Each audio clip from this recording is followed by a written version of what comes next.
Hello and welcome to Meanwhile in the Falklands. We are back, so it's welcome back, really, isn't it?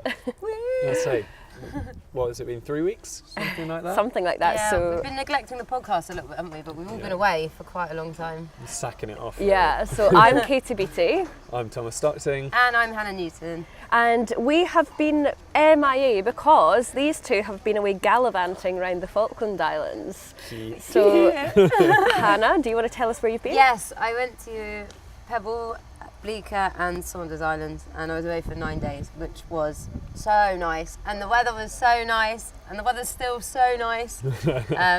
And obviously I miss working in the FITV office, staring at a computer screen.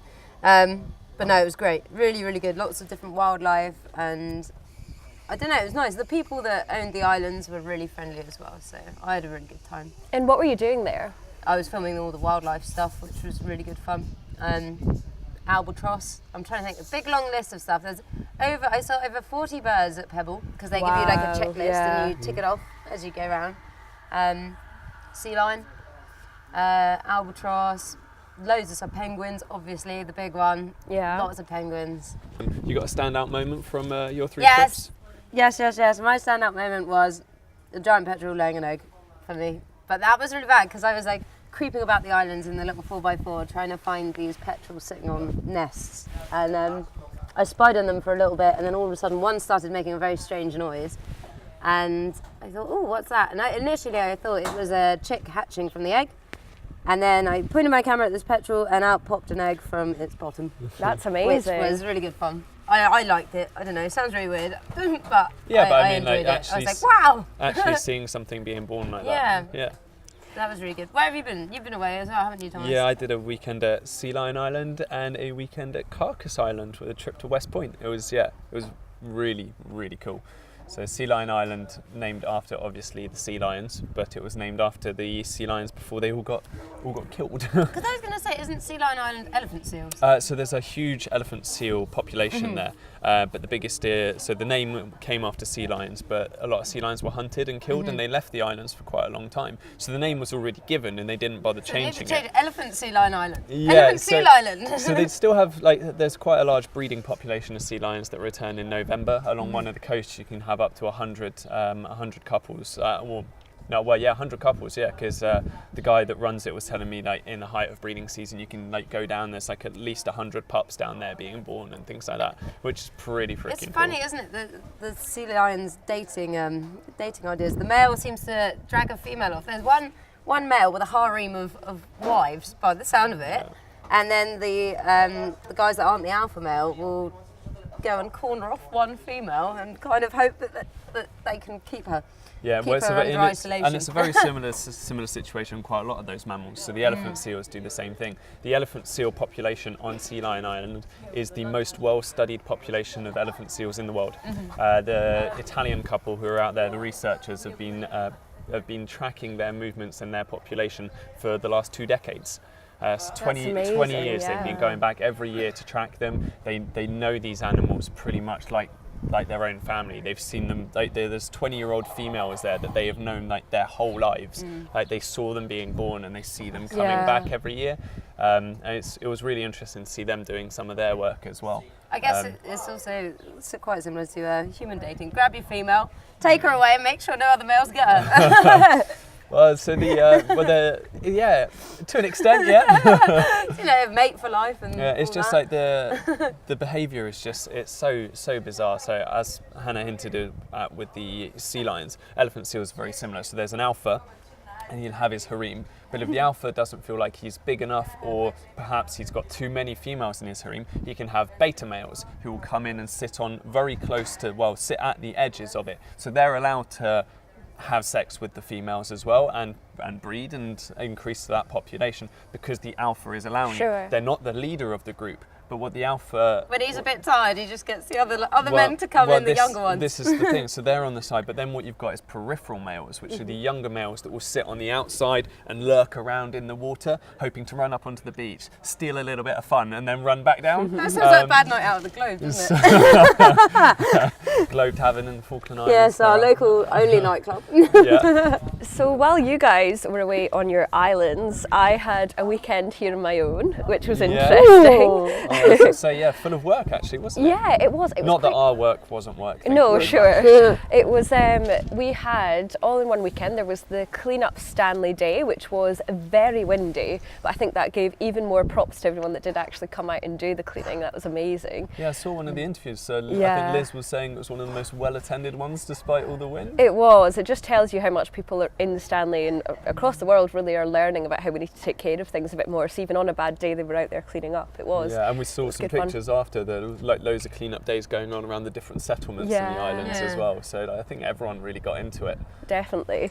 So there was that, and then there was a kids' roller disco for Halloween, which was very cute. Did you get your skates on?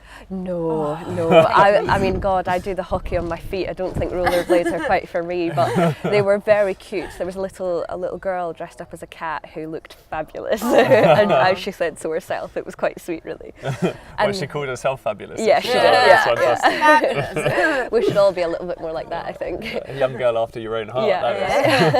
And then it was the motocross the next day as well, which was really good fun to go up to and to see that. Such a nice day for it as well, as we say, because we're actually sitting outside right now, aren't we? So outside the little coffee shop. This is our first podcast we've ever done outside. Can I just say that? So you'll be hearing the elements a bit more for everybody listening to us. I don't have a wind buff on my microphone, so I do apologise for the I'm windy trying sounds. to block him with my body, so you might hear that a little bit as well. Got a beard. Just put your beard down and you can make that into a Well, the beard is there because Paula is coming back next week. She is. 4 weeks away, and it will have to go. Exactly so that. How do we all feel about Paula coming back? Oh, I don't want Paula to come back at all. Oh, that's right, I'm saying it. I hope you listen to this. Don't know why I stared at the Zoom there. I think it's going to be great. It'll be good having everybody back, our whole team back, and Paula getting back. I can't remember the last time we were all in. Yeah, but she's going to rescind all my power. I've had power for 4 weeks. Yes. Now I'm just going to become redundant.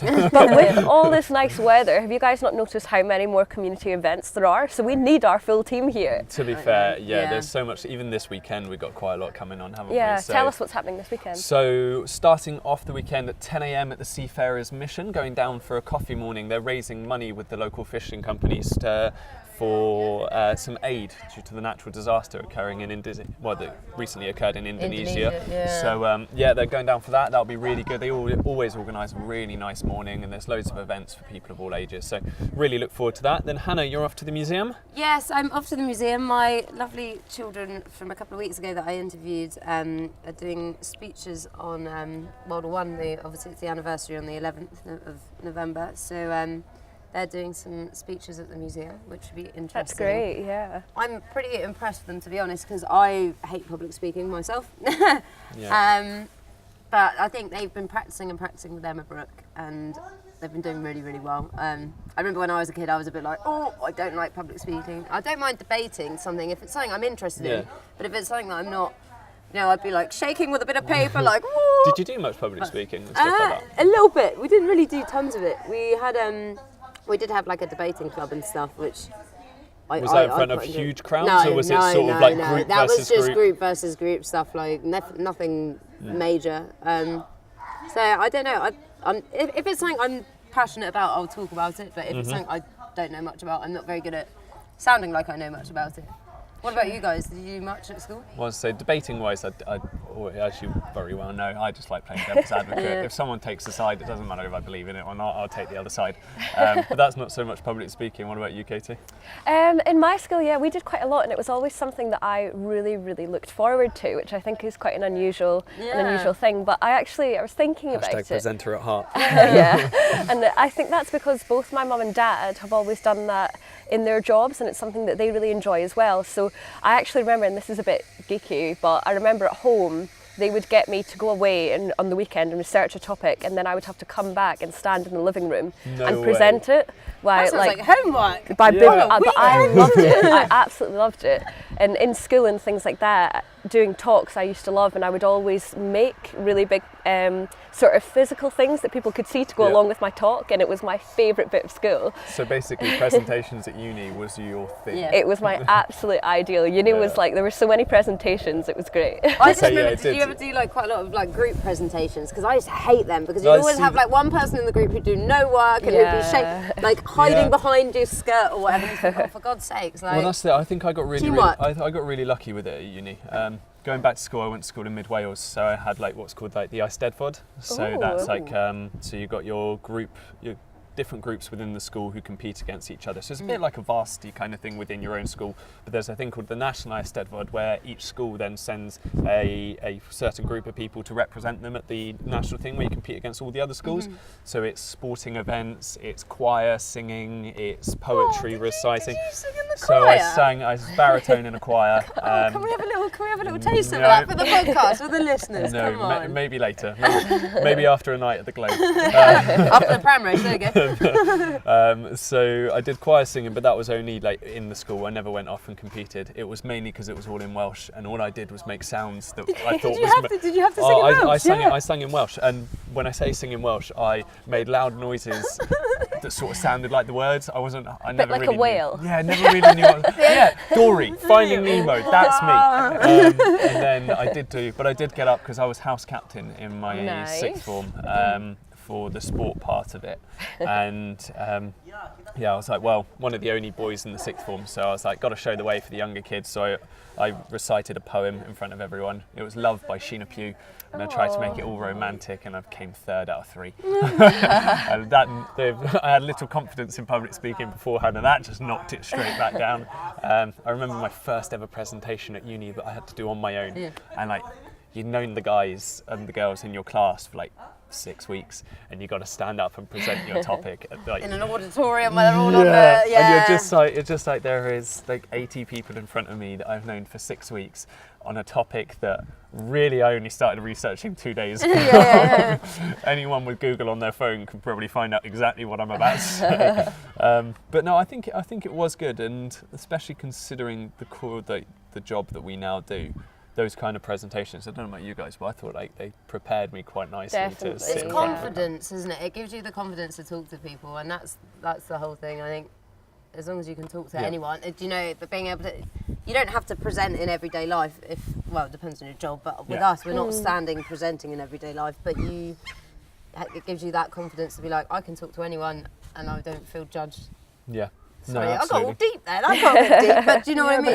It's true, and it is true, and you are our what job you are, is and so that's that. our job is so versatile, and I just think like there's an element of journalism and media that will attract everyone. There's one element that will suit you, but I do like having to do I remember absolutely everything. I listened to Kevin Bridges' autobiography that he did, and it was something that he was talking about being a comedian, obviously, but I think it's actually applies to our job as well.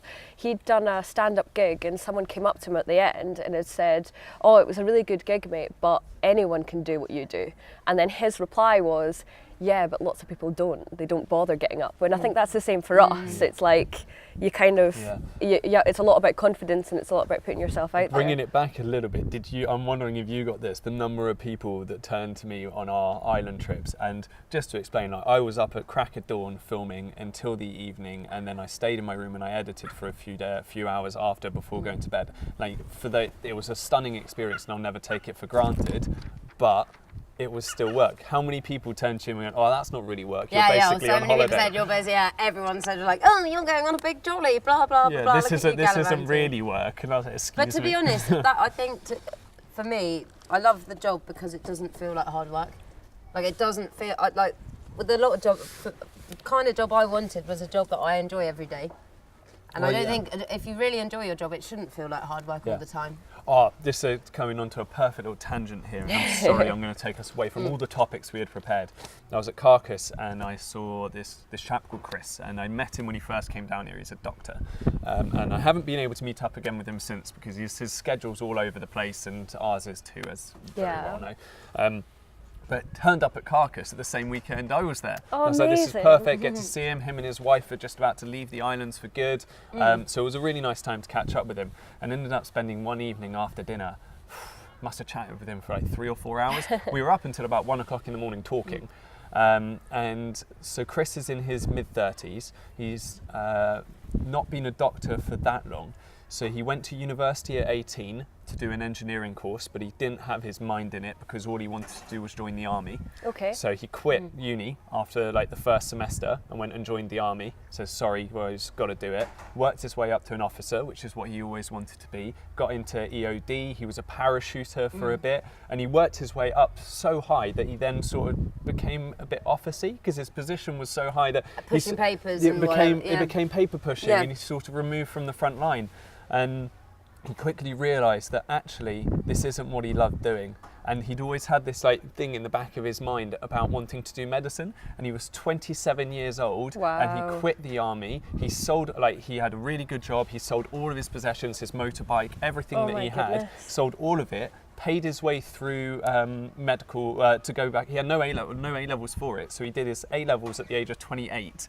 Like A-level chemistry, biology and maths to get into uni. Then he paid his way through uni. He did night shifts and weekend shifts at a hospital to be able to pay for all of it as well and get some more experience. And here he is, 36 years old, living a life that he loves. But it goes That's to show you, I amazing, think with our generation, you change your career if you want. Back in our parents and our grandparents' generation, it was a job for life. So Tom, you've still got a chance to do your choir singing. No, Do you want to change and do some Oh, the way that Welsh you, choir singing? the way not in that Welsh. Yeah. As much as I do I admire still want the you Welsh to do language. a little bit. I'm so excited to hear you do a little bit. Yeah, The well, way that look, it's we're going- going out this weekend because we haven't all been together in a while, so we're going to go out and have a Yeah. little reunion thing. And, you never know. You never know. Give me enough gin. I'm and I imagining might cry in a was corner. you know that Icelandic, was it Bjork? Yes. The Icelandic like throat singing. Yeah, can't do that. although you must be pretty excited at the minute in general, Tom, anyway, just because of what's happening this week, what's coming up. He's been going on about it for weeks. Sports captain of his school is back again. What's happening? Say, I think the last 3 podcasts I've brought this up, but it's happening. It's a week tomorrow. The FA's 11 team, under 23, come down to play the Falkland Islands team. So dead excited about that. Organising a press conference next week. Amazing. So for me, like for someone who's always had an avid interest in football and sport, having like an actual Unnatural interest in sport. a natural, well, unnatural as well, actually, considering how much I love it. Glad you are. No. Having a football association representative coming down here. I mean, football association, the FA is like, apart from FIFA and maybe UEFA, it's the biggest footballing governing body in the world. And like, having their representative down here and having the opportunity to interview them and be involved in that process. And I play football a little bit, not great, so I've been training with the team as well. So I know all the guys personally, and like, it'll be really cool for them. It's a good morale booster as well, I think, to go up against such a big team. Yeah. Like, how often does that happen? Never. Yeah. Do you know? And like History will be made. Yeah, well, it's definitely the biggest football match in the history of the Falklands. And the pitch we normally play on is about 70 metres by 40, and we've had to go to official standards where it's 100 by 50. So we remarked Troy Bowles, manager and now groundskeeper as well, went and remarked the pitch. You got a 3-ton roller and flattened the pitch because our pitch undulates quite a lot. But yeah, it was training on it the other day and realising quite how big it is. You know what? I'm really glad I'm not fit enough to make the team. Actually, come to think of it, I would put shame upon my family in that performance. Absolutely knackering. But it's going to be fun. It's going to be such a good experience to like actually be able to film it. And Are your parents into football? Was your dad into football when you were younger? How did you get into football? So my dad's just into all kinds of sports, but he was never a huge football fan. What made you get into it? It was school. It was school, and it was. So I sort of liked football when I was before the age of 7. I just sort of, it's something you spoke about with people. And I became an Arsenal fan because my best mate at school was an Arsenal fan, and I lived in Luton, so Highbury was only about an hour south, maybe a bit more. Sorry, awful UK geography. So I support, like, that's the reason I picked Arsenal. And when I moved to the south of France as a 7-year-old, not really knowing how to speak French, one of the best topics for guys to sort of just gel with someone is to speak about sports. Oh yeah, definitely. Yeah. And at that age, everyone played rugby and everyone played football. So I joined the football team, and even though my French was awful, I could talk about football because the names of the players, it's all the same. So we'd just like talk. I wouldn't be able to speak any French, but I'd be running down the wing and I'd take a shot and shout like Thierry Henry! Yeah, I was like, Thierry! Thierry Henry! And take a shot, and like all the kids would laugh because it's that English boy you can't speak. And it was one of those. And I think like my passion for football really developed from that being, for about a year, the only way I could communicate with people. Yeah. And became such But an sport's integral one part of those me. things, I think, that's Yeah. like you can talk to anyone about whatever country they're from. Do you know? People are so passionate about sport. Definitely. I feel like we've learned so much about your childhood. This podcast has been Tom's childhood. I was going to say, it's a little bit revealing. It's actually, quite come to nice think of there. it. That might be an idea for could the be a podcast theme in the for the- future. yeah. Talk about our childhood memories. So the only sport that Hannah and I are going to get up to this weekend is the pram race, isn't Or it? chasing the Chasing, pram race. yes. We're not competing, I'm afraid. Do you want to tell us what the pram race is a bit? Yes, it's a big race where people have to make non-pedalled, non-motorised vehicles. So, i.e. a pram. Or last year, can I just say a bunk bed with wheels? Oh, yeah. A trolley. A trolley, whatever. And push their teammates from, let's see if I can remember this, the Globe, to the Vic, to the Rose, To the Stanley, To the Stanley Globe, Arms. No, the Globe to the Stanley Arms, back to to Dino's. Oh no, In the back bit. to the Rose. The Rose, then the Dino's. round all the Vic, local pubs. Globe. Is There we the go. gist of it, and they have to have a drink at each pub. So by the end of it, they're all going to be trolleyed. Oh, no pun intended. Very good. All the puns intended. But it's for the Falklands Motorcycle Association, Falklands Nice. Motorcycle, and for Shears, Falkland Shears. There we go. So, Yes, indeed, Nice. yes. and there's prizes for the first, second, and third winner. So I don't know what the prizes and will be. best dressed. Ooh. Yeah, these So are people fancy dress up dress as well them. and in all sorts of fancy weirdo Yeah, it was outfits. actually the first event I covered. Was I it? got here on the Thursday, the 4th of May, I think, something like that. So my flight landed then. Then the Friday, I sort of just went into work for the first time and met people. And then the Saturday, the 6th of May, was the pram race last year. Was it? So Oh, I think wow. they've changed it for nicer weather this year. Okay, I was going to say, Tom, were there any pram races in your childhood that you might want to talk about whilst we're on the subject of prams? I don't know. Maybe my mum running away from something. Pushing your pram away like, oh! Yeah. No, I was going to say, you said pram and one story came to my head, but that's not something I'm willing to Is share it on an the podcast. inappropriate story? Oh, Tom! It's about a very embarrassing moment when I was 6 years old, Oh, so we're not God. going to talk Oh, about it. you Okay. have to. No. Tune in next week and listen to Tom's embarrassing moment. It's turning to, meanwhile, the embarrassing moments in the Falklands. But yeah, it should be good fun. I think ideally we did quite want to compete, but because we've all been away and we've all been, Yeah. we haven't had a chance to build a pram. We've got to film it as well, so it should be good fun. Exactly. Yeah. So we're just going to enjoy the nice weather this weekend and the various Top up sports the and work tans. bits. Yeah, Obviously. Exactly. Well, I think that brings us to the end of our podcast. But thank you very much for listening, everyone. Yeah. Anything- Sorry we've been away for so long. Yeah, I'd say so. We've neglected you all, listeners. I mean, we did really well. I think, what was it, 22 weeks in a row we did it. And Yep. then Something like 3 that, weeks yeah. gone. Paula disappears and it all falls off the face of the earth. So we're looking forward to getting she'll her be back. back. Next Week, she'll be podcast, back, yep. next podcast. So Well, hopefully she'll, tune in for her. hopefully she'll be in the next one. So that would be great. I will happily sit out of that one. I think I've shared enough about my life. For, Oh no, to we last need your a month. embarrassing moment in a pram next week. Come on, we're hardly racing. The cliffhanger of the podcast. Well, thank you very much, guys. See you next week. See ya. Bye.